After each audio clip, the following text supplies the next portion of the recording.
Cinema கதையை திருடிய தயாரிப்பாளர் ஐசரி கணேஷ் மீது நடவடிக்கை எடுக்க வேண்டும் என அந்தோனி தாமஸ் என்பவர் சென்னை காவல் ஆணையர் அலுவலகத்தில் புகார் அளித்துள்ளார். அந்த புகாரில் அல்வா என்ற படத்தை தான் ஏற்கனவே கதை எழுதி இயக்கியதாகவும் நிதி பற்றாக்குறை காரணமாக படம் பாதியிலேயே நின்றுவிட்டது என்றும் அந்தோனி தாமஸ் குறிப்பிட்டுள்ளார்.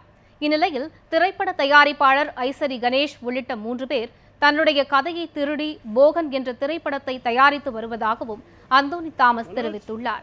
இது தொடர்பாக எழுத்தாளர் சங்கம் மற்றும் சென்னை காவல் ஆணையர் அலுவலகத்தில் ஏற்கனவே புகார் அளித்த நிலையில் ஐசரி கணேஷ் தூண்டுதலின் பேரில் வந்த மர்ம நபர்கள் சிலர் தன்னை தாக்கியதாகவும் கூறியுள்ளார்.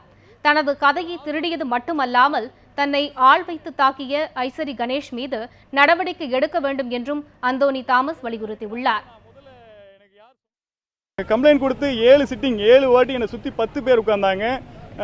விக்ரமன் சார், பிரேஸ்வரன் சார், மொத்தம் ஒரு முக்கியமான சீனியர் பேட்ச் மெம்பர்கள் எல்லாருமே உட்கார்றாங்க. இந்த ஃபுல்லாக கேட்கும்போது என்னன்னா 95% நீ சொன்ன கதையை தான் லக்ஷ்மண் சொல்கிறான் அப்படின்றாங்க. இதுக்கு பிறகு அவங்க சொன்ன வார்த்தை என்னன்னா, ஆண்டனி கதையை விட்டு கொடுத்துரு, இது உங்களுக்கு எல்லாருக்குமே தெரியட்டுன்றதுனால தான் அந்த ஆடியோ கன்வர்சேஷனும் அது இல்லாமல் வீடியோ ஃபைல்ஸ் என்கிட்ட இருக்குது. அந்த டிஸ்பியூட்டில் நடந்த அந்த வீடியோவும் என்கிட்ட இருக்குது, மொபைலில் இருக்குது என்கிட்ட.